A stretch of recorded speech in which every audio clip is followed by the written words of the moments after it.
Essa conversa ela foi provocada por um dos participantes do painel, que é o Matias Alencastro, jovem ainda cientista político com doutorado pela Universidade de Oxford, que editou, junto com outro participante aqui dessa nossa conversa, que é o Pedro Seabra, que é também cientista político, pesquisador do Centro de Estudos Internacionais do Instituto Universitário de Lisboa. Eles editaram um livro sobre as relações Brasil-África, que saiu em inglês pela editora Springer, e que tem o título, e eu pediria à minha equipe que, se possível, depois colocasse o título no chat aqui, Brazil Africa in the 20th Century, From Surge to Downturn and Beyond. E foi este livro, o lançamento deste livro e, enfim, a admiração e o carinho que eu tenho pelo Matias que me levaram a organizar esse seminário. Tema importante, sobre o qual nós, na Fundação Fernando Henrique Cardoso, nunca havíamos tratado. Meia culpa, meia máxima culpa. Acho, Matias, que é sintomático também, né? Digamos, isso coloca de maneira aparente que depois do surge, do downturn, nós entramos no beyond, mas o beyond, por enquanto, precisa ser construído, porque a importância dessas relações como que sumiu do mapa diplomático, político e do debate público brasileiro. A gente vai aqui tentar suprir minimamente essa deficiência. Para completar o capítulo dos meia-culpas, vocês nos dirão, vocês estão discutindo Brasil-África e não tem um negro entre os participantes, e a razão disso digamos, uma falha nossa, de falha de tempo, inclusive, né? Nós não podemos fazer com mais de 4 pessoas, porque senão isso vira uma assembleia, não vira uma discussão. Nós tínhamos 2 editores acadêmicos do livro, Matias e Pedro. Irene, diplomata brasileira com 35 anos de carreira, é das pessoas no Itamaraty, não apenas conhece a África, viveu a África por dentro, porque serviu em muitos postos na África, tem a África na cabeça e no coração. E nós queríamos ter uma perspectiva do mundo corporativo. Ninguém melhor do que a Natália Dias, que é a CEO no Brasil do Standard Bank, que é um grande banco sul-africano que opera em todo o mundo e, em particular, tem uma presença muito forte na África. Este é o primeiro seminário sobre o tema Brasil-África. Assumo aqui o compromisso. Podem me cobrar, Matias, Irene, Natália, Pedro. Faremos o outro e faremos em parceria com o outro lado, por assim dizer, com o outro lado do Atlântico, aí com a presença de africanos. Mas, por hora, nós temos que começar de alguma maneira e acho que vamos começar bem. Eu já fiz, de alguma maneira, a apresentação de cada um de vocês, muito sumária, cada qual tem um currículo extraordinário, né? Eu vou pedir licença para não fazer a descrição detalhada do currículo de cada um e mais uma licença para não tomar mais tempo, para em poucos 30 segundos aqui mostrar e agradecer as logomarcas, as empresas que patrocinam a programação anual de seminários da Fundação Fernando Henrique Cardoso. Estão aqui as logomarcas de cada uma delas. Eu queria agradecer e agradecer em especial o fato de que perseveraram no apoio, mantiveram o apoio no momento em que nós migramos para o digital e estamos aqui lidando com essa imensa dificuldade da pandemia. Eu peço que agora a tela seja retirada e, sem maiores delongas, porque eu aqui sou apenas um coadjuvante, eu queria passar a palavra para o Matias Alencastro por 10 minutos. Matias, a bola é sua. Sérgio, muito obrigado. Queria, obviamente, começar agradecendo à Fundação Fernando Henrique Cardoso, o querido amigo Sérgio, em nome da equipe de autores do livro, é um livro editado, e é uma grande honra estar aqui hoje com vocês. Eu e o Pedro, desde o começo que a gente começou a pensar nos eventos do livro, a gente quis se dirigir à Fundação porque a gente acha que é o lugar ideal para reativar esse debate sobre o Brasil-África por conta da trajetória intelectual e política do presidente Fernando Henrique Cardoso. A gente também vê essa essa oportunidade de falar aqui hoje para ir além do livro, para abordar justamente a questão do futuro, mas também das políticas públicas, e esse fórum aqui é ideal, porque não é exatamente um fórum universitário, como a gente usou para outros eventos. A gente, como o Sérgio indicou, a gente está aqui olhando para um processo contínuo que vai de um passado recente a mais ou menos um presente, que são esses anos de 2015, que foi um pouco dessa queda das relações Brasil-África, mas também a gente está muito interessado em abrir o debate hoje sobre o que vem além. E eu acho que a melhor forma, nessa minha curta intervenção, de refazer essa trajetória histórica é olhando para as relações da Brasil-África rapidamente através do prisma que mais me interessa, que é o prisma empresarial. O meu capítulo do livro, um artigo que eu publiquei nas Novos Estudos, e se a pandemia permitir, um livro que eu vou publicar pela Companhia das Letras em 2022, trata da política africana sob o prisma da Vale, da Odebrecht e da Petrobras. E o meu argumento é que essas empresas, elas alavancaram a diplomacia africana brasileira desde 1974 e acabaram arquitetando esse projeto internacional. E o fato dessas empresas terem enfrentado uma crise que é tanto econômica como política a partir de 2015 levou à queda dessas relações. Eu vejo, então, para mim, que o sucesso e fracasso da política externa do Brasil na África ele é um reflexo da trajetória desses três conglomerados que avançaram desde os anos 70. Rapidamente, você tem uma Petrobras, que era o prisma através do qual o Geisel olhou para a África, quando o Azeredo da Silveira, o chanceler, atualizou a política africana depois do choque petrolífero de 73. A Petrobras continuou sendo relevante no governo Fernando Henrique Cardoso, sob a direção do Felipe Rachtou, que fez uma política de internacionalização da Petrobras muito organizada, muito meticulosa, que resultou nas duas maiores descobertas da Petrobras no Golfo da Guiné, que são 2 campos na Nigéria, e depois houve uma última fase um pouco mais exuberante, mas menos efetiva, de várias parcerias da Petrobras no continente, que não registraram grandes descobertas, e os poços da Petrobras elas acabaram consolidados dentro de uma empresa, uma Petroáfrica, que eventualmente foi vendida para o BTG Pactual, e hoje, no ano passado, a Petrobras encerrou as suas atividades na África, depois de 35 anos no continente. Paralelamente a isso, você tem outra história, que é a história da Vale, que é uma empresa que começou a alimentar suas ambições de africanização logo nos anos 80. Essas ambições foram realizadas depois da privatização em 96, que deu a escala e o capital necessário, e o investimento nas minas de carvão em Moçambique no começo dos anos 2000, que a Natália conhece muito bem, era o equivalente ao PIB de Moçambique na altura. Era um projeto de ambição transformadora do país. Mais uma vez, essa grande operação ela acabou, ela minguou, a Vale está se retirando de Moçambique esse ano, melancolicamente, depois de um desgaste social muito grande. O outro grande projeto da Vale na África, que era na Guiné, ele nem chegou a começar, porque a Vale mergulhou imediatamente num pesadelo jurídico do qual ela está tentando se livrar até hoje. Então, ali na questão da Vale, a gente vê muito bem que as ambições eram gigantes, mas a concretização do projeto, e o projeto da Vale era amarrar o Brasil e a China pelos minérios da África, acabou caindo. Por fim, a gente tem a experiência mais conhecida, que é a da Odebrecht, que também segue a mesma cronologia. Ela tem uma história de cair o queixo em Angola.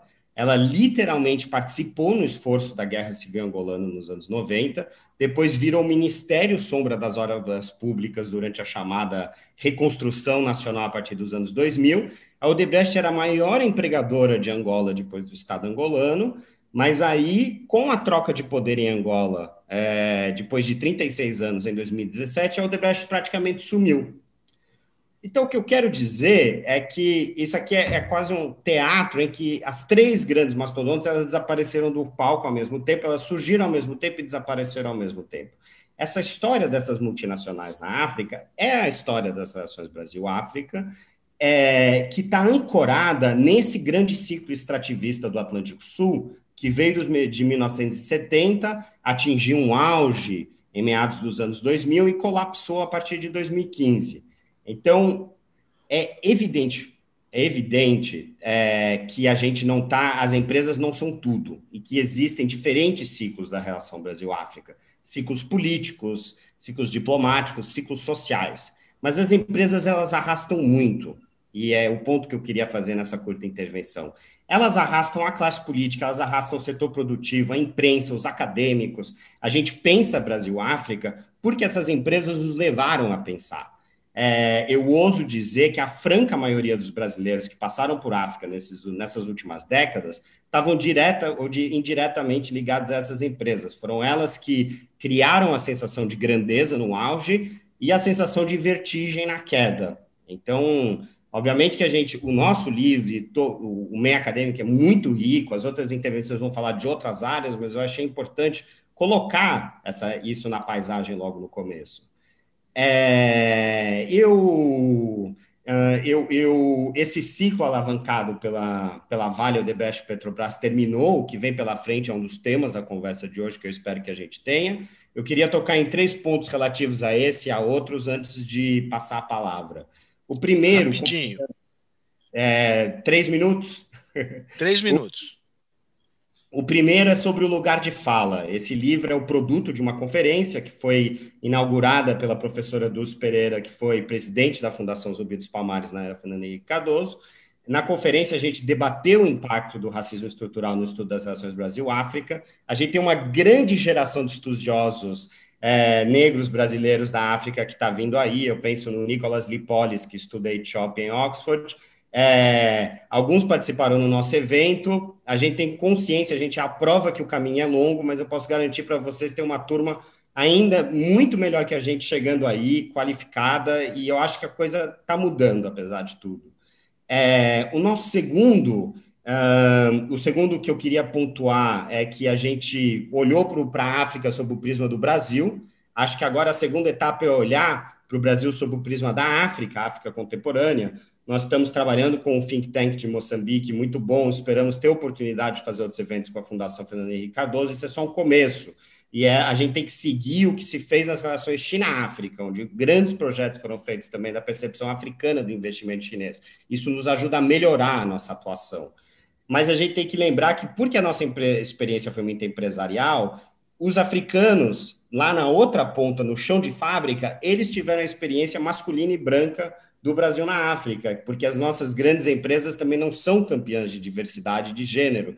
Então, essa é a realidade com a qual nós estamos trabalhando também. Um último ponto, eu queria dizer que, na experiência do Brasil na África, há coisas que foram extraordinárias para o Brasil, mas que foram perfeitamente banais para a África. O fato do Brasil ter usado a diplomacia econômica, o investimento de bancos públicos, ter se envolvido em vários escândalos, foi uma experiência muito marcante para nós na política externa, mas praticamente todas as potências tradicionais e emergentes que investiram na África recorreram à mesma receita: grandes conglomerados, banco público, diplomacia econômica. O que difere o Brasil de todas as outras experiências é que o Brasil foi o único país que abandonou um projeto diplomático, um projeto essencial para a nossa inserção internacional, por causa de um escândalo de corrupção. Eu acho que é isso que a gente tem que levar em consideração. Não é suavizar a importância desses escândalos de corrupção, mas é também refletir se eles justificam o abandono de uma política externa. Eu acho que não. O Pedro pode falar. A gente teve escândalos de corrupção envolvendo Angola e Portugal gigantescos. Nunca se falou de abandonar a política africana. Na França também. A gente tem que pensar na requalificação dela e melhorar ela. Eu acho que mais uma vez, eu sou um eterno otimista, vocês vão ver no debate, mas eu acho que é perfeitamente possível. Eu acho que a África está caminhando para um caminho novo nessa percepção da corrupção, o Brasil também, e quando as relações se reinventarem, elas vão ser feitas em termos totalmente diferentes. Isso aqui para concluir, que a não ser que... mesmo agora, Matias, por favor.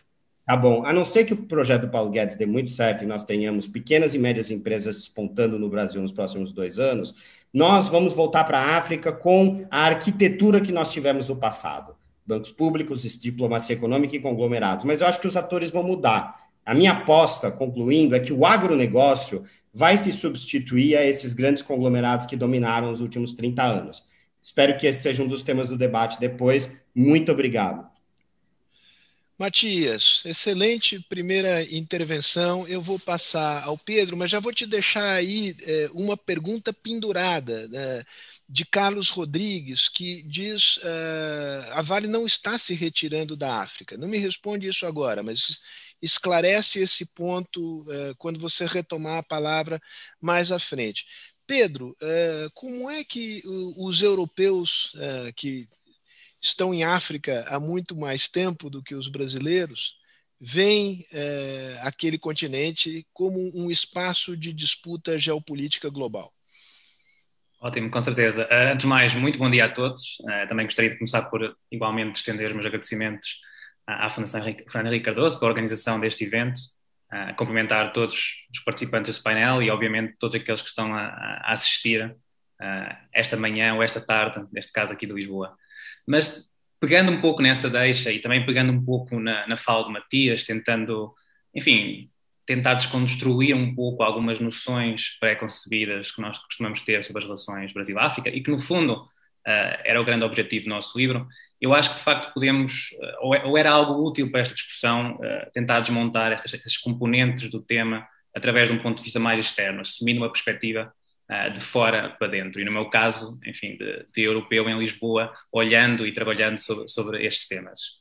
E eu diria que acho que podemos e devemos falar dos efeitos gerados, quer pelas expectativas relacionadas com aquilo que o Brasil foi e fez com relação à África, mas também, diretamente desse ponto que o Sérgio mencionou, de alguma competição que inevitavelmente se gerou com outras partes pré-estabelecidas ou pré-envolvidas com os países africanos visados.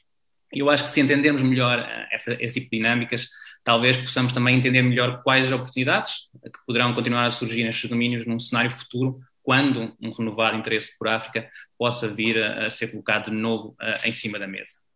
Mas, nesse âmbito, permita-me colocar a questão: como é que, de facto, o Brasil foi então percepcionado em termos da sua política exterior para a África durante esse período de maior expansão? E aqui diria que isto é algo relativamente consensual. Tudo aquilo que o Brasil ofereceu e alcançou durante esses anos ajudou, no fim de contas, a substanciar esta narrativa de que o Brasil e que o país se encontrava numa fase ascendente, enfim, que devia tentar pertencer a um clube mais restrito de potências em fase emergente.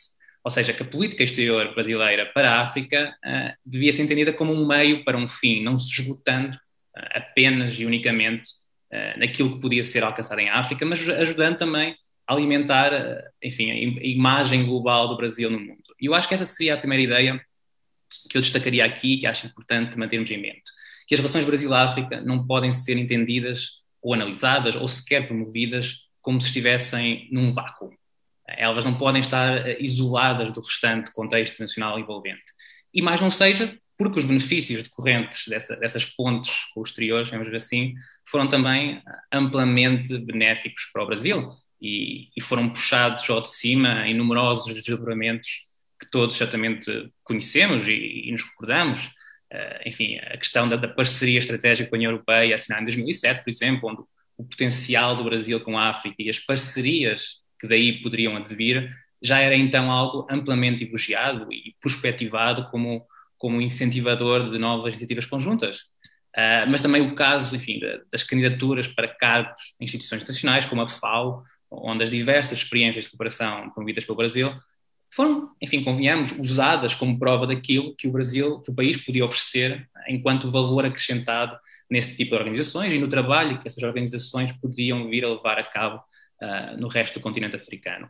Ou então, claro, o exemplo clássico, os pleitos para os lugares não permanentes no Conselho de Segurança das Nações Unidas, onde o poder, chamemos-lhe assim, dos números dos Estados africanos sempre fez toda a diferença, mas onde o facto do Brasil ser visto como capaz de fazer pontes entre diversas latitudes e geografias incitava alguma medida de confiança do resto da comunidade internacional face ao lugar que o Brasil poderia vir a assumir nesse tipo de fóruns. E, portanto, esse seria o meu primeiro grande ponto sobre a necessidade, eu acho, de mantermos alguma perspectiva mais alargada sobre as relações Brasil-África e sobre como as mesmas podem, afinal, ser, de facto, vantajosas para outros objetivos maiores em termos da política exterior do país. No entanto, e aqui é talvez o segundo ponto que eu acho relevante para esta discussão. Existe também o reverso dessa mesma medalha, não é? O reverso desse mesmo reconhecimento que a comunidade internacional pareceu querer atribuir ao Brasil de forma recorrente. E isso tem a ver com as expectativas que o país passasse então a desempenhar um papel mais condicente ou que assumisse mais responsabilidades em linha com as ambições dessa mesma política para a África. E aqui foi onde eu creio que pudemos começar a observar de forma mais clara e evidente os limites das capacidades brasileiras e também alguns sinais de que, de facto, não seria possível, afinal, arcar com todas as decorrências de um perfil mais elevado em África. E existem vários exemplos que poderíamos, obviamente, suscitar neste caso, mas eu trabalho particularmente com questões securitárias e de cooperação de defesa e, tanto, por exemplo, os casos da demanda internacional por um maior envolvimento brasileiro ao nível do Golfo da Guiné, por exemplo, ou até mesmo a maior participação do Brasil em missões de paz das Nações Unidas em África, o caso da República Centro-Africana, que o Matias também cobriu em trabalhos anteriores dele, são bons exemplos desse tipo de dinâmicas em que as expectativas são levantadas face àquilo que o resto do mundo e o resto da comunidade internacional gostaria que o Brasil fizesse mais e que depois o Brasil não consegue responder. E esse seria o segundo ponto que eu gostava mesmo de realçar. Expectativas goradas ou defraudadas acabam sempre por invariavelmente minar este tipo de grandes ambições.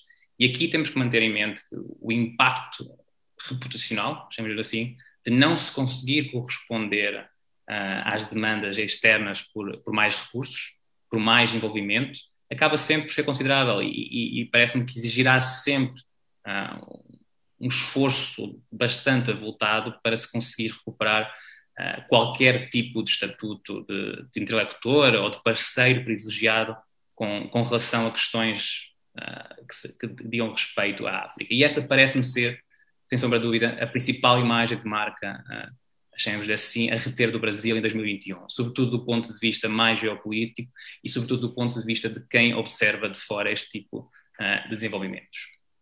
No entanto, eu também gostaria de realçar um terceiro ponto, no sentido de que o não conseguir corresponder a todas essas expectativas que foram suscitadas num passado recente, ou não conseguir corresponder a essas expectativas, eu diria que o espaço de manobra onde o Brasil pode vir a agir ou pode vir a crescer, diminui também ele de forma proporcional, uma vez que é prontamente ocupado por outros atores que não se compadecem com eventuais ciclos políticos brasileiros ou ciclos económicos adversos ou falta de interesse político em recuperar essas mesmas relações. E aqui, convenhamos, durante muito tempo, aquilo que o Brasil também conquistou neste domínio foi obtido em vários nichos de oportunidades setoriais, que podemos depois discutir um pouco mais, mas isso foi tudo, grande parte foi conquistado por uma via de competição, demonstrando que podia ser diferente ou que queria ser diferente, fazer diferente face a outros atores que já se encontravam em África. E aqui a estratégia clássica, que não é obviamente exclusiva do Brasil, e o Matias também mencionou bastante este ponto, de que temos que contextualizar todos os esforços, todos os sucessos e derrotas do Brasil num contexto mais abrangente de experiências semelhantes por parte dos países, mas, obviamente, o aproveitar a retração de certos países no terreno, e o caso de Portugal, mais uma vez, como o Matias também mencionou, apresentando-se, o Brasil a apresentar-se como uma alternativa de pleno direito para muitos Estados na África lusófona, em termos do seu engajamento internacional mais prioritário, foi algo que foi claramente vantajoso para o Brasil. E aqui talvez resida a ironia do atual contexto. O Brasil, que sempre beneficiou diretamente dessa competição com outros atores externos em África, para se posicionar, para crescer, para tornar visível os seus objetivos e a sua agenda, vê-se agora na posição de nem parecer sequer competir ou sequer ter as capacidades para tal a curto prazo. E isto não quer dizer que as oportunidades não possam continuar a surgir no futuro. Também não há necessidade de sermos particularmente fatalistas nesta discussão, que foi uma linha que nós mantivemos constante no nosso livro, que não cair nem no pessimismo fácil, nem no otimismo fácil, mas tentar ser realista face à questão. E, portanto, com certeza que haverão sempre oportunidades que o Brasil poderá aproveitar para, de novo, retomar as suas ligações com a África. Mas, francamente, eu temo que elas sejam bem mais limitadas do que são agora ou têm sido em anos mais recentes. E isso por causa da grande variável em cima da mesa nesta equação, que também ditará os próximos desenvolvimentos, que foi, é e continuará a ser a China. E se já durante a década passada o Brasil incorreu em algumas ilusões que poderia competir taco a taco, por exemplo, com a avalanche de linhas de financiamento maciças da China, hoje em dia, convenhamos também, essa aspiração parece claramente ultrapassada. Mas ainda assim, podemos ser talvez induzidos ainda a aplicar esses mesmos pressupostos do passado. O que, a meu ver, seria um erro, sobretudo quando o Brasil de 2021 não é o Brasil de 2013 e também, sobretudo, quando a China de 2021 já não é a China de 2013. E aqui, sejamos claros, onde o Brasil não estiver, a China estará. E muito embora a oferta chinesa não seja ela própria à prova de bala, infalível ou sequer isenta de críticas crescentes ao nível local em África, a verdade é que ela continua a ser francamente mais estruturada e mais focada do que quaisquer impulsos que o Brasil tenha demonstrado nos últimos tempos a esse nível. E esses seriam, a meu ver, os 3 pontos que eu gostaria de deixar aqui em cima da mesa, na esperança que depois possamos também voltar a eles na nossa discussão. Perspectivas, expectativas e competição numa lógica de pensar como o Brasil em África foi, pode e deve também continuar a ser visto de fora, com todos os efeitos decorrentes que daí possam advir. Mas, por hora, eu ficaria-me por aqui. Obrigado. Muito obrigado, Pedro. Excelente exposição. Passemos agora, sem demora, a Irene Vidagala. Muito obrigada.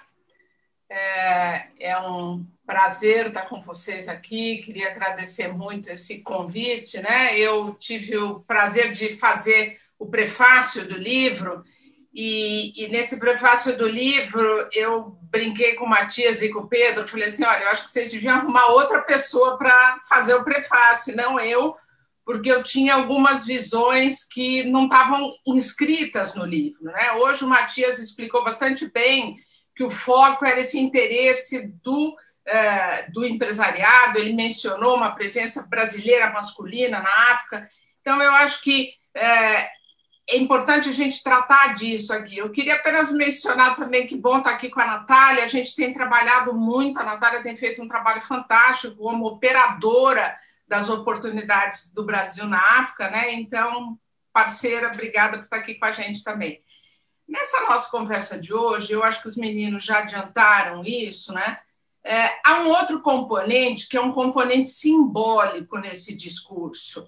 Quando o Pedro menciona, por exemplo, o fato de o Brasil ter alguma coisa diferente para oferecer, a história da presença diplomática brasileira na África desde os anos 70, o Brasil oferece como, enfim, o seu diferencial, o fato dele ser um país, vamos pôr entre aspas, miscigenado. O Brasil sempre fala da sua origem africana, da maioria da população, que é o segundo maior país negro depois da Nigéria. Isso fez sempre parte, foi sempre um eixo central da diplomacia brasileira e segue sendo. Os últimos discursos feitos pelo ministro de Estado e pelo vice-presidente da República sobre a África, de novo, traziam muito forte esse item. No entanto, o que eu gosto de apontar é que esse é um discurso vazio. E ele é vazio porque, a despeito dos grandes números, né, da presença brasileira, né, na análise da política externa Brasil-África, o que a gente tem visto é que toda a ênfase, saindo do discurso, toda a ênfase ela é dada sobre esse olhar branco sobre as relações do Brasil para a África, né? O Sérgio mencionou, hoje somos todos brancos aqui.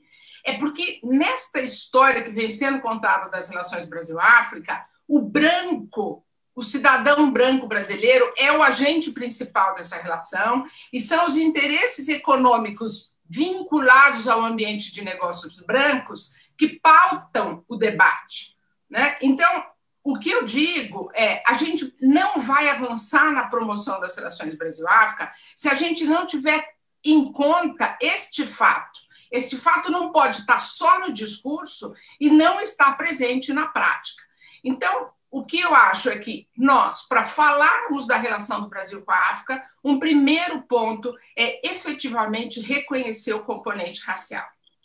No século XXI, que é o que a gente está aqui discutindo, uma coisa que as pessoas não sabem, o Matias falou bem, as empresas já estavam lá e elas puxaram a diplomacia brasileira. Isso é a pura verdade.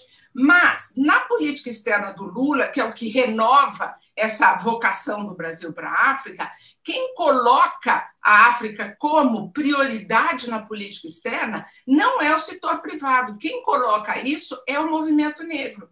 E é muito interessante porque no programa de governo do Lula, tanto na parte relativa à promoção da igualdade racial, quanto na parte de política externa, a África está mencionada exatamente da mesma forma. Não há uma vírgula de diferença. Portanto, quem define a África como prioridade do governo do Lula é o movimento social, é o movimento negro.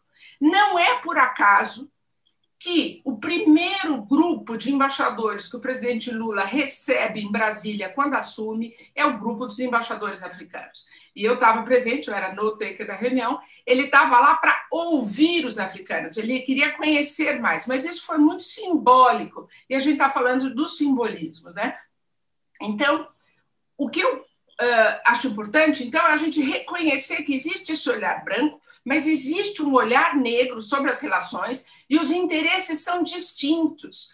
A gente tem que buscar encontrar o espaço de convergência desses espaços, dessas narrativas, né? Então, existe uma possibilidade de inclusão desse olhar negro, por exemplo, numa agenda que ficou muito clara, que foi a Conferência de Durban, na Conferência sobre Racismo, ou também no Fórum Social Mundial, quando os agentes e protagonistas desse diálogo com a África foram membros da sociedade civil brasileira e muitos deles capitaneados pelo movimento negro. Então, o que eu estou querendo dizer é que a gente, quando pensa a relação Brasil-África, vamos incorporar o negro, vamos incorporar esse contingente de 53% da população, mas vamos integrar seriamente como agente político e como agente econômico, né? Existe uma comunidade de empresários negros, por exemplo, que olhavam a oportunidade da política externa do Lula para a África como uma oportunidade deles participarem dessa aproximação. Mas o fato é que, ao ser implementada aquela política externa, esse grupo negro não conseguiu o espaço que ele almejava ter. Então, o que vamos pensar aqui, né, é que, ao incorporar também o negro, a gente não está incorporando só o negro brasileiro, a gente está incorporando o negro africano, porque não se deve esquecer que o africano é negro. Existe, de fato, para o africano, ele não é negro. O africano só se descobre negro quando ele sai da África. Ele é africano, ele é de cada um país. Então, este negro que a gente reconhece no africano, ele tem que ser valorizado, porque dentro do Brasil isso não acontece. Se você não reconhece dentro do Brasil valor ao seu interlocutor, ao cidadão negro, quando você vai para a África, você precisa fazer um percurso muito grande para começar a conferir legitimidade na interlocução. E eu falo isso porque eu vivenciei isso. Eu vivenciei um descrédito do ator brasileiro, do agente político-econômico, com relação ao seu interlocutor africano. E a gente tem histórias várias que não vêm ao caso. Esse fato do Brasil desqualificar o negro faz com que o Brasil entre na África achando que conhece a África. Porque foi dito isso, como fator de aproximação do Brasil para a África, foi dito que o Brasil era muito parecido. A gente não vai esquecer que houve um chanceler do Brasil que, num almoço na Nigéria, ele levantou para dar água para o santo, porque ele disse que no Brasil, né, foi lá dar uma pinguinha, que era fazer a libação que eles fazem. Então, a gente acha que conhece a África não conhece. E isso faz com que, quando o empresário brasileiro, quando o agente político chegue lá, ele desconheça, ele não faz o trabalho de casa para conhecer propriamente a África. Então, de novo, eu agradeço a oportunidade de estar falando sobre isso, porque eu acho que a gente tem que lembrar que o nosso racismo ele vai além fronteiras. E o que é preciso, então, é a gente racializar essa avaliação da política com a África. E veja que racializar é uma palavra muito positiva.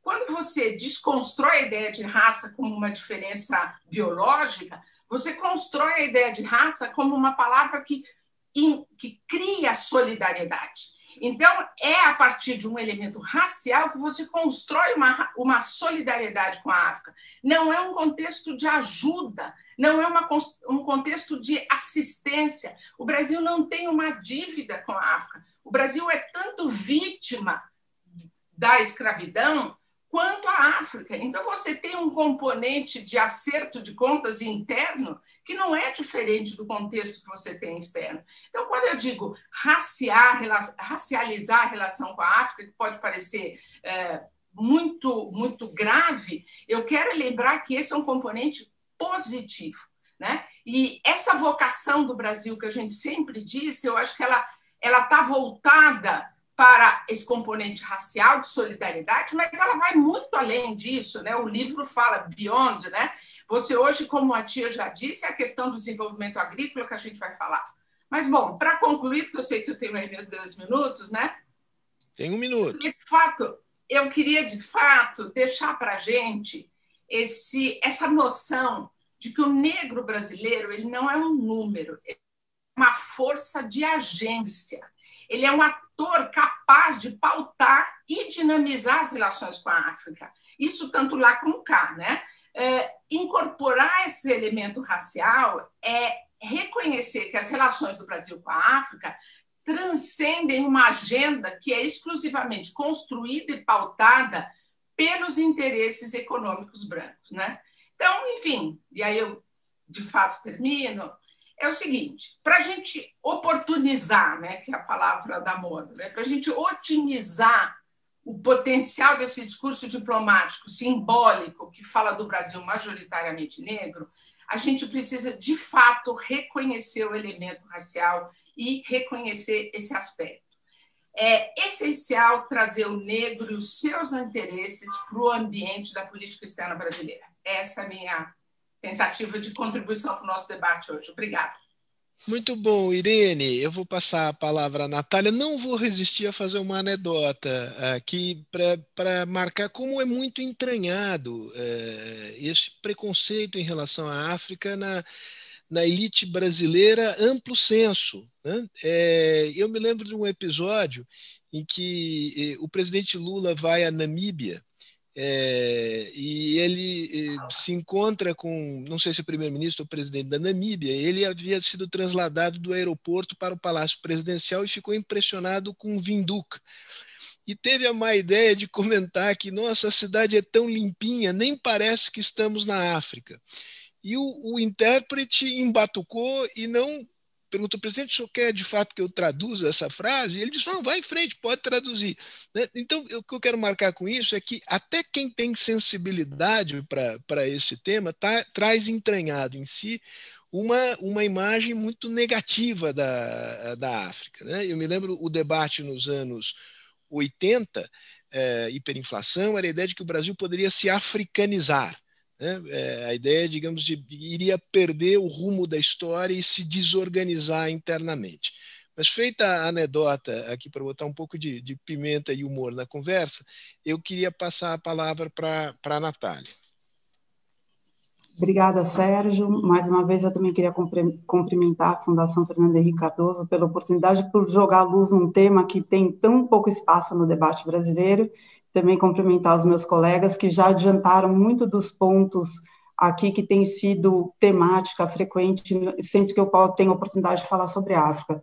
Eu concordo bastante com o posicionamento tanto do Matias e da embaixadora Irene, que a gente tem uma visão, talvez uma certa miopia com relação à África, e que está muito arraigada, obviamente, de muito preconceito e desconhecimento. Isso, na verdade, foi um fator que prejudicou, de alguma maneira, os interesses brasileiros e o desenvolvimento de projetos lá. Mas o ponto que eu gosto de trazer, Luz, é que o mundo está fazendo negócio com a África e nós estamos perdendo espaço. E eu acho que a gente precisa, então, entender um pouco, e é bom ter tido essa perspectiva um pouco mais histórica, de análise retrospectiva, mas eu acho que eu queria botar aqui na minha fala, concentrar um pouco no além, né? O que vem por aí, por que a África, lá fora do Brasil, ela ocupa grande espaço da mídia e da discussão, e aqui no Brasil a gente fala tão pouco, né? E quais são justamente essas questões que têm atraído grandes empresas multinacionais para fazerem mais negócio no continente? Como é que o Brasil pode, eventualmente, se inserir num novo contexto de expansão, para além, obviamente, dos investimentos no setor de recursos naturais? Então, eu vou concentrar bastante em dar vários dados para contextualizar o que é a África do século XXI, que eu acho que também, fazendo um contraponto aí com a Irene, ela colocou muito bem, a África não quer ajuda humanitária, né? Acho que a África do século XXI, ela quer investimento, quer negócio e quer fazer esse desenvolvimento econômico em novas bases, já pulando algumas etapas de desenvolvimento e trazendo uma agenda aí, por exemplo, que já está bastante vinculada na pauta de ESG ou de sustentabilidade. Então, acho que a gente precisa atualizar essa visão que a gente tem do continente. Para dar alguns números, né? A África é conhecida pelos recursos naturais, ela tem aí 30% de todas as reservas de recursos naturais do mundo, 11% da reserva de petróleo, mas esses números só crescem a cada nova descoberta. O maior exemplo que a gente tem é Moçambique, para ficar aqui num aspecto que é bastante familiar, um país que tem um PIB aí de 15 bilhões de dólares, descobriu reservas de gás natural do tamanho das reservas do Catar, vai estar entre os 5 maiores produtores do mundo nos próximos anos, e recebeu só nos últimos 2 anos investimentos de 28 bilhões de dólares, né, quase o dobro do PIB, portanto, o país vai crescer aí nos próximos anos para 10% ao ano nos próximos 30 anos. E essa história de crescimento tem sido a história da África, né? A África subsaariana, na última década, ela cresceu muito acima da média global, numa média de 4,4% ao ano, quando o mundo cresceu aí menos do que 3%. E, obviamente, a África é um continente, né? A gente vai ter realidades diferentes de acordo com a região onde a gente está olhando, mas os países da África Oriental, que tem uma política desenvolvimentista e de investimento, eles crescem aí perto dos 8%, 10%. E esse fator é importante a gente entender, que é a região do mundo que mais cresce depois da Ásia. A gente também tem a riqueza da África em termos de recurso natural, ela também passa pela terra, né? Hoje, 60% da terra agriculturável não cultivada do mundo está no continente africano. É uma região de clima predominantemente tropical e deveria ter um maior engajamento do Brasil de como fazer e desenvolver o agronegócio na África. Nesse sentido, eu estou totalmente alinhada com o Matias, que essa vai ser provavelmente a nova onda de relação comercial e de investimento entre as nossas regiões. A gente também tem, do ponto de vista demográfico, e é isso que talvez tenha atraído empresas do mundo inteiro para olhar para o continente, uma questão que é bastante particular. E até 2050, a gente vai ter 25% de toda a população mundial morando no continente africano, né? E é a população que mais cresce no mundo, ela vai sair de 1,3 bilhões de pessoas hoje para 2,5 até 2050. É também a maior taxa de urbanização do mundo, então a gente tem a migração efetiva das pessoas do campo para as cidades, criando grandes centros de consumo e dinamizando as economias locais. E não é só em quantidade, né? A África também ela tem gerado uma inclusão e um crescimento de uma classe média que é bastante relevante. Então, 2/3 dos países da África, eles reportaram na última década crescimento da renda per capita, e você tem, obviamente, criado aí uma inclusão de um grande contingente populacional que está tendo acesso e mudando os seus hábitos de consumo. E acho que o próprio investimento da Ambev, para a gente começar a tangenciar aqui para alguns nomes brasileiros que sejam mais familiares, comprando a maior cervejeira da África do Sul, ela vem muito em linha com outras grandes multinacionais, como é, por exemplo, o exemplo da Coca-Cola, cuja maior operação que mais cresce no mundo está no continente africano, de olho nesse grande mercado de consumo africano. E acho que dois outros aspectos, talvez para ir me encaminhando mais para o fim, que acho que a gente tem que ter no radar. A tecnologia ela vai ser um fator de diferencial e vai fazer com que o desenvolvimento na África pule etapas de desenvolvimento. Então, seja porque a gente está criando uma inclusão desses consumidores através da penetração, por exemplo, de telefonia celular, que no início dos anos 2000 você tinha só 15 milhões de pessoas com acesso à telefonia celular e hoje você tem próximo de 1 bilhão de pessoas, ou seja, porque também, numa situação onde as pessoas eram muito pouco bancarizadas, algumas das fintechs que mais se desenvolveram no mundo foram criadas no contexto africano. E eu gosto de citar o exemplo da M-Pesa, que fez uma parceria com a empresa de telefonia e incluiu um contingente populacional enorme fazendo transferências bancárias via SMS.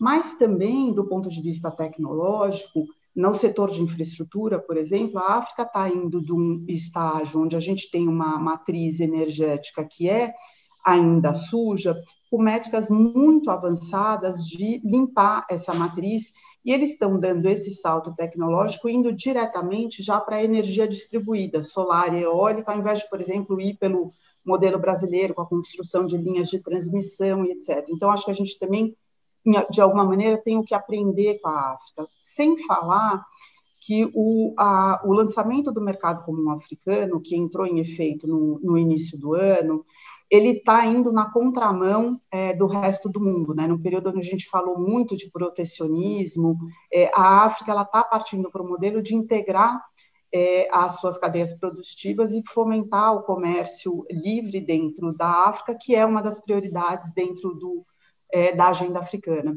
Então, esses são alguns números que eu acho que podem ajudar a gente a entender para onde que a África está indo e talvez abrir aí num espaço de discussão no nosso debate como é que o Brasil pode se aproveitar e se inserir dentro desse debate, mas sempre tendo como perspectiva o que a gente fez de errado e como que a gente pode olhar daqui para frente, né? Então, eu também acho que a gente precisa desmistificar algumas questões com relação a conceitos de risco e de planejamento de projetos. Então, alguns dos projetos que são frequentemente citados como mal sucedidos no continente africano, e tem exemplos aí, notadamente no caso do agronegócio, eles foram feitos em países onde, por exemplo, o Standard não tem presença, que é o Sudão, para citar algum caso e fazer uma conexão com a fala da Irene dessa falta de preparo ou de assunção de que você conhece o continente. E também que a percepção de risco, em muitos casos, ela não é condizente com a realidade. E um dado também bem importante para a gente refletir é que a gente tem cerca de 20 países africanos que estão melhores ranqueados no Ease of Doing Business, que é o ranking do Banco Mundial, muito mais bem posicionados que o Brasil. O Brasil está na posição 124, a África do Sul, por exemplo, tem um ambiente institucional bastante amplo e forte, está em número 86, e a gente tem Quênia, Ruanda e outros países mais bem posicionados que o Brasil. Então, o que a gente precisa fazer para ser bem-sucedido nessa nova base do relacionamento com o continente? Primeiro, eu acho que um ponto bastante importante é incorporar a perspectiva africana.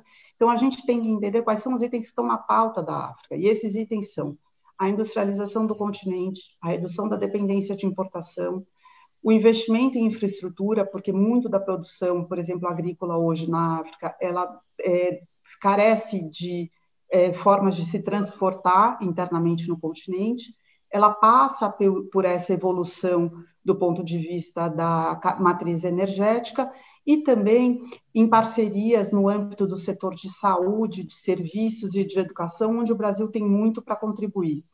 Eu vou parar por aqui e acho que a gente pode aí deixar aberto, porque tem bastante aspecto para a gente discutir agora no segundo momento, em como é que a gente lança as novas bases para essas relações e se aproveita um pouco mutuamente dessa perspectiva de negócio que eu tentei colocar aqui para vocês. Obrigada. Obrigado você, Natália. Ótimo no conteúdo e absolutamente precisa aqui no tempo. Você falou que tem muitos aspectos a explorar e tem muitas perguntas sendo feitas. É uma verdadeira torrente de perguntas, o que mostra que o tema provoca um interesse imenso. Eu tenho aqui uma dificuldade grande de como é que eu faço síntese dessas perguntas. Eu queria propor que nessa segunda parte, nós temos mais ou menos meia hora, da nossa conversa, a gente se concentrasse no beyond, né, daqui para frente, né, a partir da seguinte problemática. Né, acho que temos alguns acordos razoáveis aqui entre nós, algumas convergências razoáveis, que a política externa brasileira no período anterior, e sobretudo no seu período de auge, ela acabou por se tornar caudatária dos interesses empresariais, né, de algumas empresas, e interesses empresariais que se imbricaram com interesses políticos de lá e de cá. Né, e é desse imbricamento que surgiram os escândalos investigados pela Lava Jato. Tenha-se a opinião que se tenha sobre a Operação Lava Jato, os fatos são os fatos em relação aos escândalos. Seguiu-se a isso uma espécie de não política em relação à África. Um erro, porque a questão da relação Brasil-África é uma relação, digamos, de uma política de Estado da perspectiva da brasileira. A pergunta que eu diria, digamos, como enfrentar este desafio de aprender com os erros do passado, de orquestrar uma nova política que dê conta dos vários aspectos e que não seja sequestrada por um punhado de empresas, por mais importante que essas empresas sejam. E enfrentar uma competição cada vez mais acirrada com vários países, mas em particular com a China, né, que talvez não jogue com as mesmas regras, talvez não jogue pelas mesmas regras, o que coloca um desafio importante. Então, acho que queria discutir essa é a macro referência da discussão dessa nossa segunda parte, mas eu não queria deixar de mencionar preocupações que nos chegaram aqui, perguntas. Né? Várias delas, na verdade, repisando essa tecla de que a África hoje tem ampliado enormemente a área de livre comércio interna. Então, digamos, falar sobre essa transformação econômica da África, também da transformação sociológica da África. A Natália falou aqui de um surgimento de uma classe média. A pergunta que eu diria, e isso para o doing business daqui para frente fará toda a diferença, é se do ponto de vista republicano e democrático, se haverá melhora na qualidade dos estados africanos. Dizendo em outra maneira, será possível fazer negócios na África sem enveredar pelo caminho da corrupção? Para dizer num português muito claro daqui para frente, queria que, além desses aspectos econômicos, fossem explorados os temas da cooperação. O Brasil, e várias pessoas fizeram referência a isso, o Marco Siqueira, por exemplo, a cooperação da Fiocruz, Embrapa, agricultura, saúde, 2 temas fundamentais, tem perspectivas, houve avanço, esses projetos também sucumbiram, porque foram projetos com grande destaque no período do auge. O que restou deles? E, por último, uma questão muito interessante colocada pela Cláudia Machado. Irene falou da importância dos movimentos negros, mas se a gente for olhar a sociedade, a gente também tem que olhar a importância das igrejas evangélicas, que tem uma presença na África muito grande. Não dá para a política externa brasileira desconsiderar esses laços que se criaram entre Brasil e África, por onde menos se esperava. Então, eu volto a palavra para o Matias. A discussão aqui é o que fazer daqui para frente, aprender com os erros, reconstruir, tendo em vista China e oportunidades e a necessidade de orquestrar uma política externa que não seja caudatária dos interesses empresariais, mas que os leve, obviamente, em consideração. Sérgio, muito obrigado. Sua intervenção foi tão boa que eu já comecei aqui a ter aqui um momento criativo. Eu acho que a gente tem que ir por uma estratégia de 3Ds. Se me perguntassem se hoje um novo governo me dissesse o que fazer, eu diria que essa estratégia é, primeiro, obviamente, diversificar. O problema do uso do BNDES não era o fato, como eu disse, a gente ter um banco de investimento público atuando na África. Isso é absolutamente necessário. O problema era a concentração de recursos em muito poucas empresas e em muitos poucos países. A gente tem que abrir, ampliar esse escopo. Tem várias histórias de pequenas e médias empresas brasileiras que conseguiram entrar na África e que só precisavam de um empurrãozinho nas costas para ir mais longe. Eu acho que o grande desafio é procurar essas empresas e melhorar qualitativamente. Respondendo a sua pergunta, eu acho que é possível fazer negócio, eu acho que a gente tem que melhorar a nossa exigência de investimento, colocar critérios de direitos humanos, de ambiente, de governabilidade quando a gente disponibiliza créditos do BNDES para as empresas e apostar nessa nova maturidade do mercado das sociedades africanas, dos estados africanos, que aprenderam muito com esses escândalos de corrupção também. Isso é um assunto que a gente pode entrar mais em detalhe ulteriormente, mas é incrível o que aconteceu em Angola e Moçambique nos últimos anos. Sem querer romantizar, sem querer idealizar, avançamos muito. O segundo D seria deslufonizar. A gente tem que sair da nossa zona de conforto. Quanto mais nós atuamos nesses países onde a gente tem tá na zona de conforto, que é Angola e Moçambique, mais a gente vai começar a cometer os mesmos erros. A gente tem que ir para a Etiópia, aprender o que é industrialização barata com a ajuda da China, industrialização de país pobre, ir para o Quênia para aprender o que é a diversificação tecnológica. A gente tem um serviço de transferência de dinheiro que se chama M-Pesa no Quênia, que surgiu 15 anos atrás, que é mais desenvolvido do que o Pix. Então, a gente tem que não só ir para a África e investir, mas como pegar a tecnologia africana, que pode ser muito útil para um projeto brasileiro. Falar de África-Brasil também. E tentar sempre buscar essas fronteiras que estão além do mundo lusófono. O mundo lusófono é muito rico, mas ele representa uma fração do que é a realidade africana e, tradicionalmente, o nosso investimento ele foi sempre muito lusofonizado, com algumas raras exceções. E a última coisa que eu acho que é desmistificar. Eu acho que desmistificar tem 2 pontos. O primeiro é nós não seguirmos um pouco, seguirmos as palavras da embaixadora Irene e não acharmos que nós temos uma vocação místico-milenarista na África. Nós temos a vocação de nos reconstruirmos e de nos apresentar uma nova imagem. É claro que o Brasil precisa de soft power, o soft power é importante na competição com a China, é um diferencial, mas não pode ser esse soft power que nós tivemos nos últimos 30 anos. Nós temos que, ele não chega, nós temos que ter um novo soft power. Isto posto, para mim não existe soft power sem hard power. A gente precisa de grupos industriais alavancando essa relação sempre, não é com palavras que a gente vai construir uma relação. Então eu acho que aí entra... talvez seja o próximo assunto, como colocar o agronegócio para fazer essa alavancagem dessa nova política africana, porque o agronegócio está na ponta da tecnologia, ele é capaz de fazer essa diversificação regional, porque ele é muito competitivo na África de Leste, por exemplo, e ele injeta sangue novo nessas relações. Então, eu acho que é algo que talvez a gente possa insistir um pouco depois, mas acho que é um caminho legal. Pedro, a bola é tua, você faz com ela o que você quiser, mas uma curiosidade que eu tenho aqui, a China passou a ter uma presença, digamos assim, agressiva na África há qualquer coisa como 15 anos, 10 anos, 15 anos. Qual é o saldo, qual é a percepção que a China continuará a atuar como atuou na África ou, digamos, o jogo começa a mudar um pouco de figura?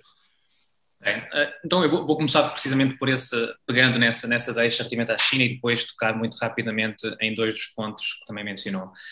Sim, a China mudou. Portanto, como eu também referi ao início, não vale a pena termos qualquer ilusões de que estamos a lidar com um contexto imutável ou de qualquer forma se manteve preso no tempo ou congelado no tempo desde o fim da época áurea das relações Brasil-África até agora. Portanto, a China obviamente mudou e tem-se ajustado também às diferentes evoluções do contexto nacional.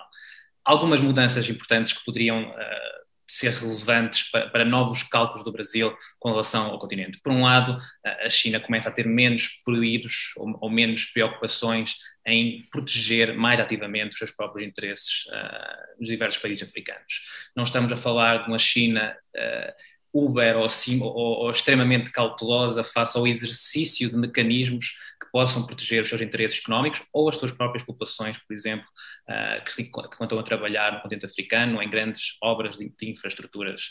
Por outro lado, a China também começa a fazer valer grande parte, ou começa a cobrar, digamos assim, grande parte de grandes linhas de financiamento que deu no passado. Portanto, todos aqueles contratos por conta das commodities e de todo o financiamento que vinha associado ao mesmo, a China tem passado a começar a exercer uma posição mais pragmática e mais cautelosa face a novas linhas de financiamento, por um lado, mas ao mesmo tempo em termos de começar a cobrar alguns dividendos adicionais e esperar algum retorno, inclusive mais concreto, quer do ponto de vista de infraestruturas, quer do ponto de vista de novos contratos de commodities, quer do ponto de vista de alinhamento crescente com posições políticas ao nível da comunidade internacional.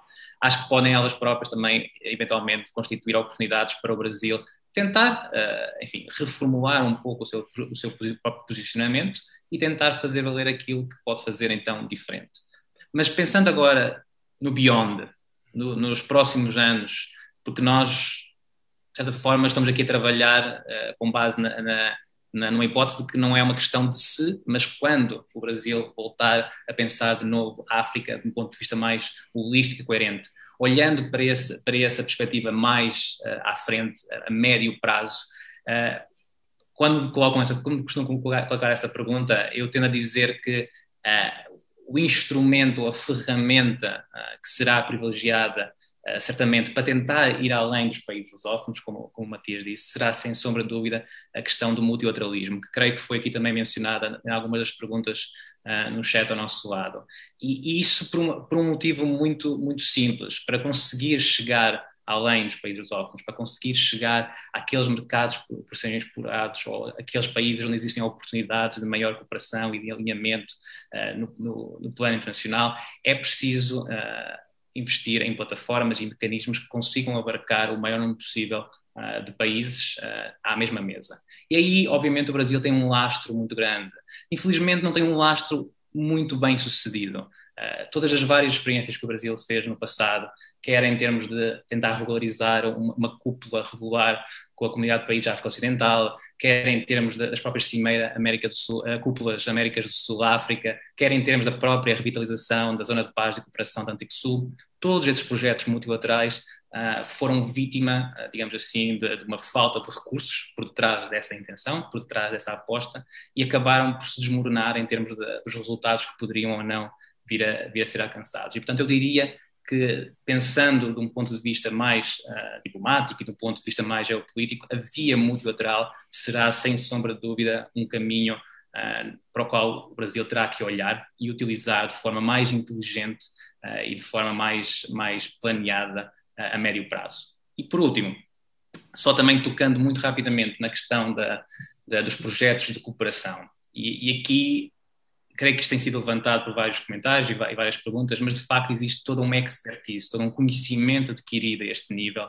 em termos de contactos, de partilha de informação, de saber, de experiências, de conhecimentos entre os diversos lados do Atlântico, que não pode ser esquecido e que creio eu, pode ser, não facilmente, mas recuperado de forma algo eficaz e prática. No entanto, todo e qualquer novo impulso que possa ser atribuído à promoção de uma nova vaga de cooperação sul-sul terá que ser invariavelmente muito melhor planejado e financiado do que aquilo que foi no passado. E esse foi talvez um dos calcanhares de Aquiles de grande parte da cooperação que o Brasil ofereceu nesse sentido, é que talvez tenha carecido de um maior planejamento para que pudesse ser melhor sustentada no tempo e enfrentar, enfim, ciclos políticos e económicos adversos. Portanto, essa seria talvez a imagem ou o ponto relacionado com as questões de cooperação que eu deixaria aqui em cima da mesa.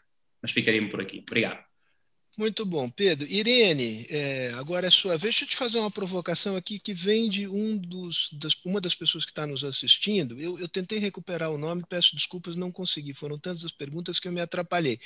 Mas que ele diz basicamente o seguinte: não haveria uma contradição entre, digamos, a sua pretensão, digamos, a sua proposta de racializar as relações entre Brasil e África e o protagonismo que Matias, Pedro e a própria Natália atribuem ao agronegócio brasileiro.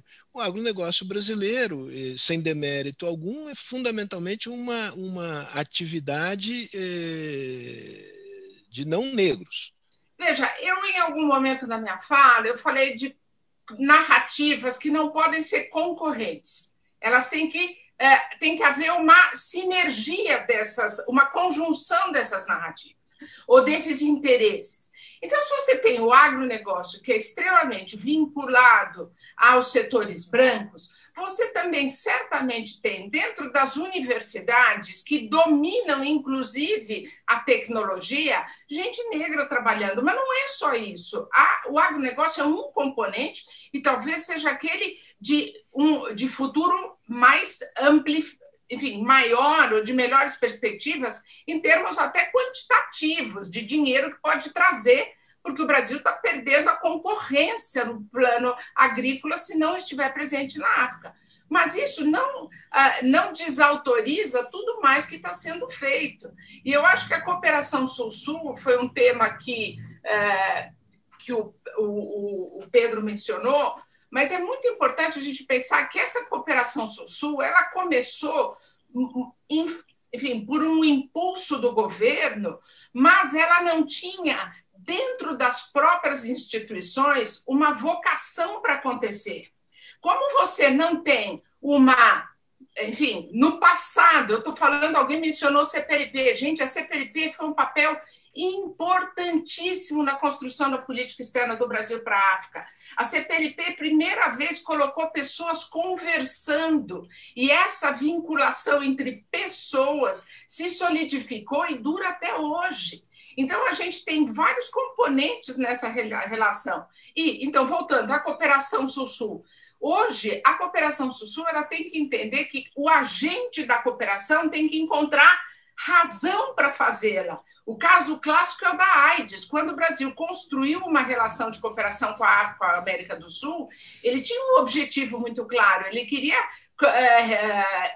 lutar contra patentes. E era importante a associação com os países africanos e com latino-americanos. Então, eu acho que a gente pode, sim, multiplicar as áreas, e isso é próprio de um continente gigantesco como a África e de um Brasil que é sofisticado como nós somos, do ponto de vista de agentes, seja políticos, seja culturais.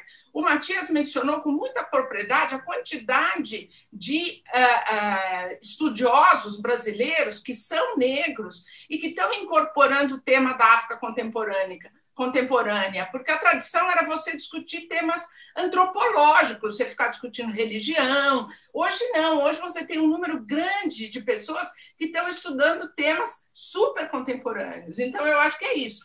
Hoje, pelo número de pessoas que estão aqui nos atendendo, nos assistindo, a gente vê que há um interesse muito grande, e ele é de múltiplos grupos. Este mapa, como precisa ser para a África, né? A África, o pretinho básico não existe, só para funerar. Então, gente, vejam só, quando a gente fala de África, a gente está falando de um continente deste tamanho, que contém uma China, uma Índia, Estados Unidos, toda a Europa do Leste, parte da Europa Ocidental, ainda tem um cantinho aqui para Japão e Reino Unido. Então, este é o número que a gente está falando. Quando a Natália fala de números, é disso aqui, tá? Deixa eu fazer uma coisa que não queria deixar passar aqui, um depoimento, acho que você vai gostar, Irene.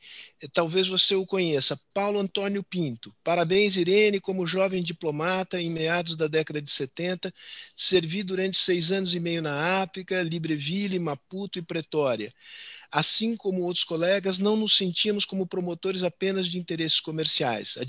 A dimensão de um futuro civilizacional compartilhado era o fator principal de motivação. Então fica aqui o registro. Natália, voltemos aos números e a possibilidade de mudar a qualidade do investimento e das relações de negócio com a África. Você conhece a África do ponto de vista dos negócios. Há uma mudança no modo de se fazer negócios na África?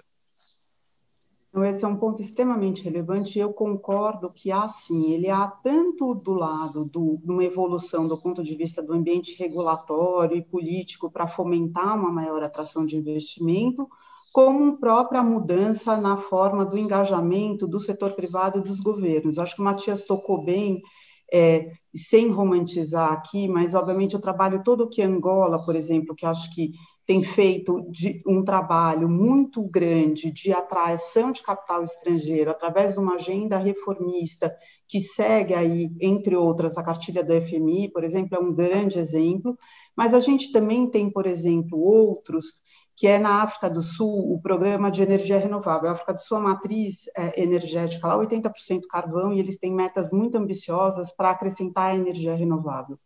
O programa que eles chamaram de produção independente de energia renovável, ele levantou, ao longo dos últimos 3 anos, cerca de 13 bilhões de dólares em investimento, massivamente, sendo trazidos de empresas internacionais, aí nomes como Enel, Actis, Scatec e outros grandes, com um programa que foi desenhado para a atração do capital internacional e com um ambiente regulatório que foi considerado um grande sucesso, né? A gente já está no 4º round de licitação aí de projetos, e esse projeto só cresce, adicionou aí 6 gigawatts, desculpa, de energia na África do Sul.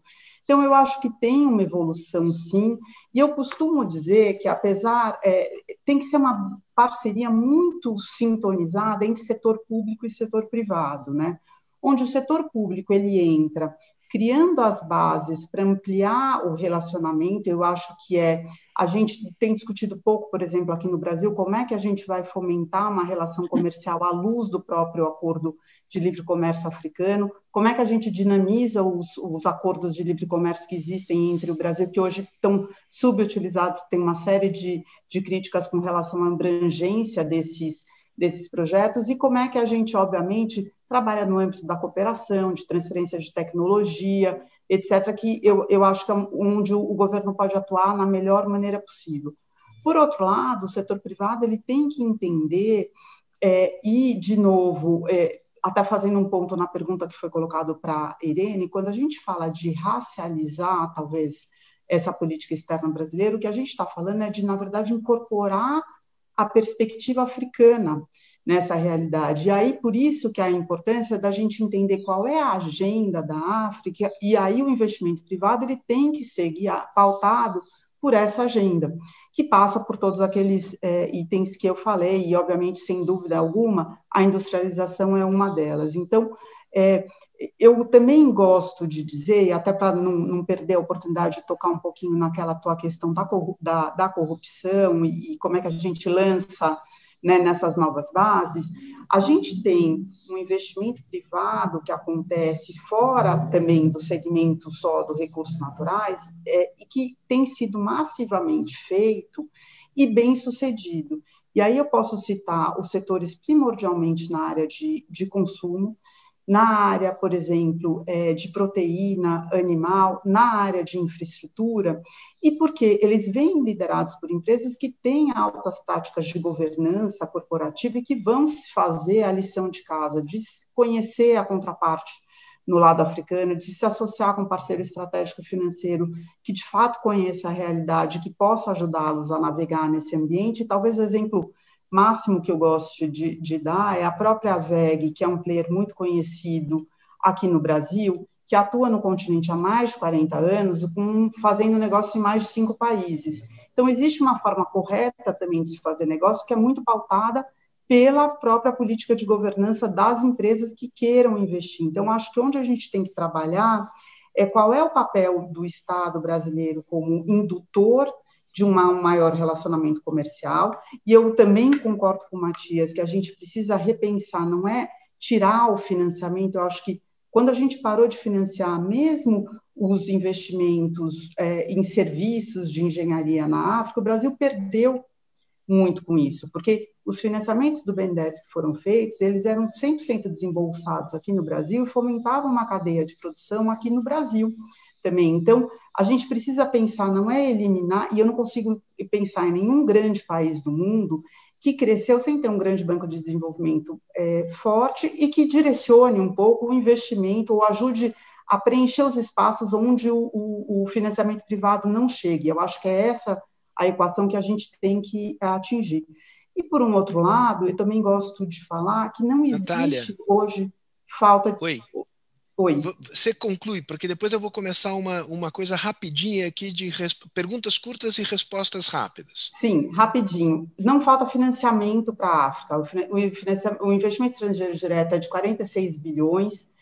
O investimento financeiro dos bancos comerciais e desenvolvimento só cresce. O que falta é bom projeto. A gente mesmo, às vezes, tem dificuldade em alocar todo o funding que a gente tem. Então, o que precisa, de fato, dos agentes privados é um melhor planejamento, onde investir, como investir, mas tem financiamento abundante para os projetos. Só os private equities investiram 20 bilhões nos últimos 3 anos lá no continente africano. O Brasil se retraiu. Quem é que está tomando o lugar do Brasil? Quer dizer, e olha em alguns setores. Pega o setor de serviços de engenharia, de grandes obras de infraestrutura, mas também no agro. Se a gente não ocupar esse espaço no agro, quem é que vai ocupar? Tá, rápido. No agronegócio especificamente, são as tradings asiáticas que têm comprado setores de produção para assegurar acesso à matéria-prima, os europeus, muito grande, e a própria China agora anunciou um projeto grande de desenvolvimento de plantio de soja, por exemplo, na Etiópia, para diversificar a importação do Brasil. Então, no agronegócio, a competição vem de todas as partes, mas, sobretudo, China, Europa, Índia e Turquia também têm um interesse muito grande no agronegócio no continente. Legal. Irene, você disse que no passado se falava muito sobre estudos sobre religião e agora nós discutimos, os acadêmicos discutem temas contemporâneos. Aí eu te perguntaria, mas religião deixou de ser um tema contemporâneo? Ninguém tocou na pergunta aqui que foi feita pela Cláudia, a presença dos evangélicos, porque a sociedade civil não é só a sociedade civil dos nossos amigos, é também daquelas pessoas que não fazem parte do nosso círculo de relação. Então, fala sobre a presença das igrejas evangélicas brasileiras na África. Talvez seja o maior produto de exportação do Brasil no momento no continente africano. Sem dúvida. Essa história das religiões, eu estou falando das religiões de matriz africana, que desde o surgimento do primeiro Centro de Estudos Africanos na Federal da Bahia, o tema estava sempre voltado para candomblé, para esses assuntos vinculados a essa matriz antropológica. Hoje tem uma nova questão, que eu não sei se sem dúvida, a questão das igrejas ainda é antropológica na África, mas ela é, sobretudo, social e econômica.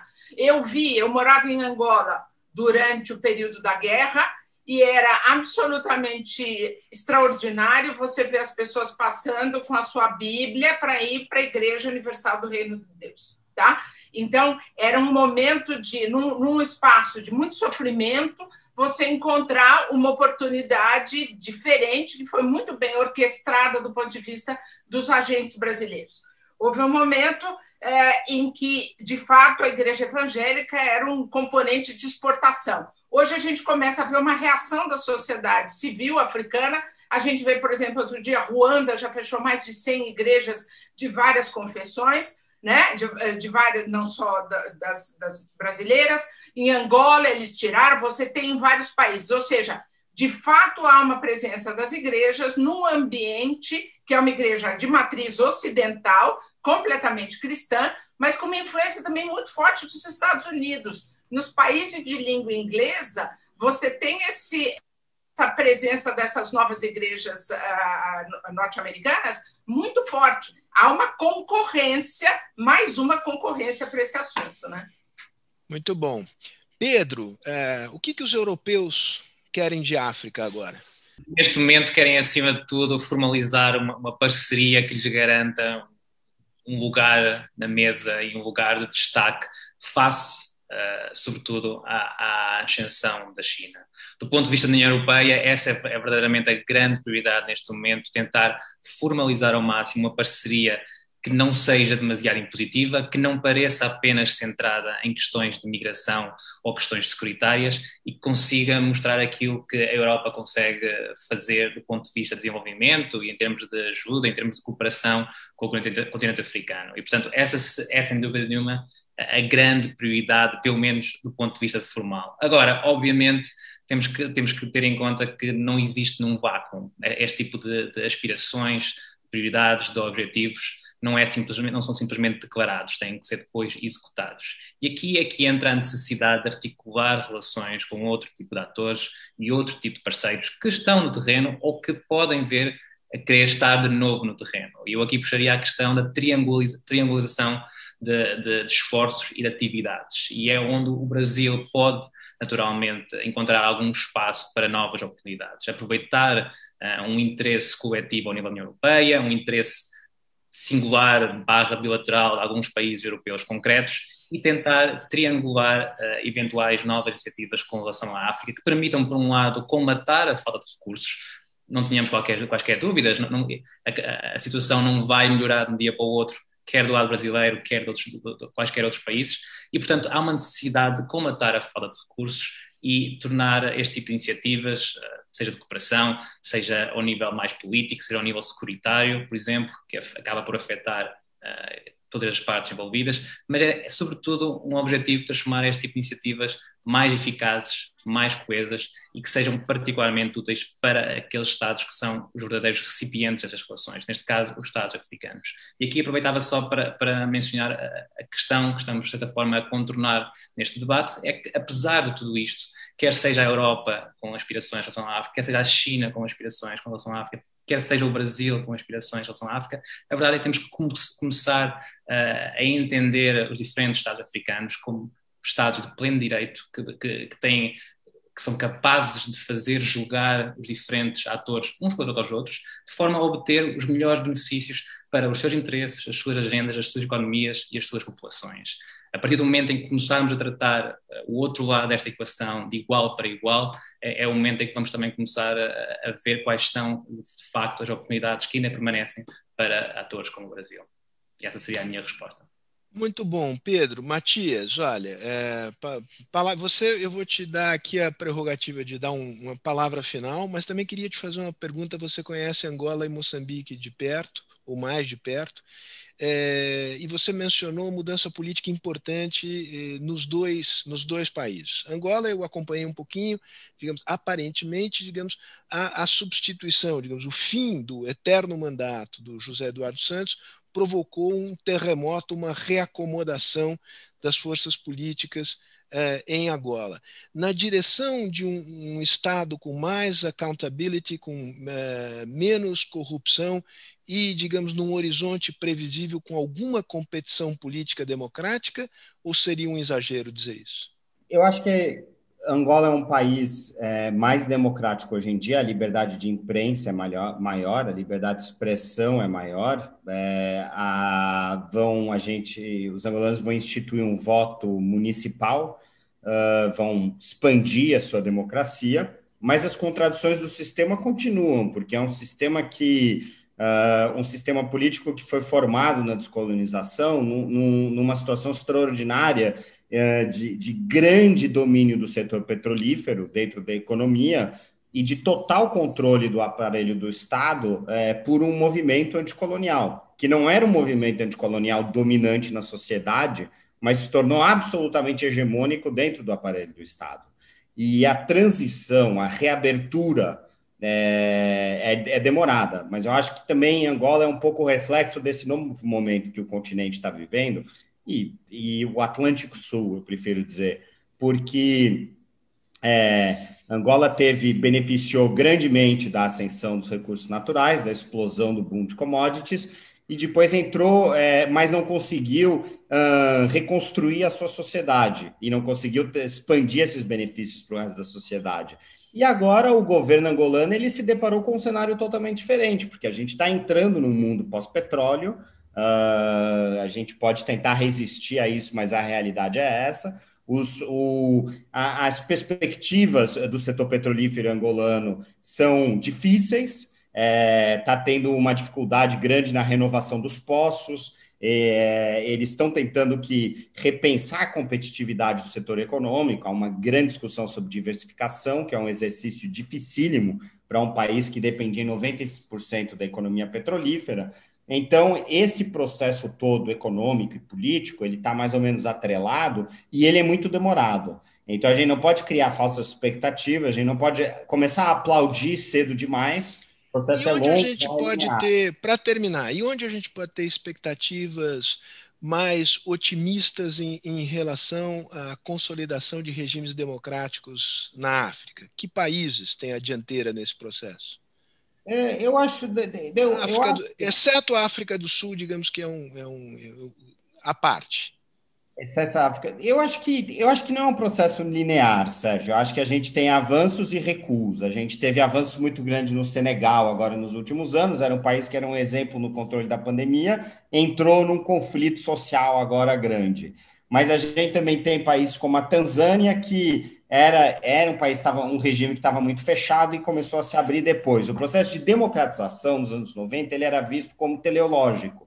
Era algo que ia acontecer naturalmente. O que a gente está vendo agora é que ele é um processo contraditório. No entanto, talvez o papel de um país como o Brasil seja participar sempre para contribuir para a democratização desses países onde ele investe, não é? Tem que ser Muito um bom. Vou compromisso. terminar por aqui porque esse gancho final é extraordinário, né? O processo tem idas e vindas e não é só na África. É no Brasil também. Nós demos de barato que tínhamos uma democracia consolidada e a prova de bala no Brasil. Estamos vendo que os processos de consolidação e desconsolidação da democracia existem em graus variados, acho que as raízes aqui são mais profundas, felizmente, as instituições mais fortes, mas o que se passa em África também nós não estamos incólumes a esses processos, que é mais uma razão para ter diálogo, para ter cooperação, e oxalá o Brasil possa recuperar o rumo e ser uma força construtiva, positiva do desenvolvimento e da democratização do continente africano na sua imensa heterogeneidade. Não poderia ter sido melhor a conversa, gente, falando em expectativas, e olha que as minhas expectativas eram altas, porque eu sabia que estava aqui conversando com gente de altíssima qualidade. Mas um time não se faz apenas de bons jogadores, né? O negócio o vestiário é uma coisa, o gramado é outra. O fato é que o time jogou super entrosado, se complementou super bem aqui. Eu saio muito feliz aqui com a conversa que a gente teve, agradeço. Vamos continuar, né?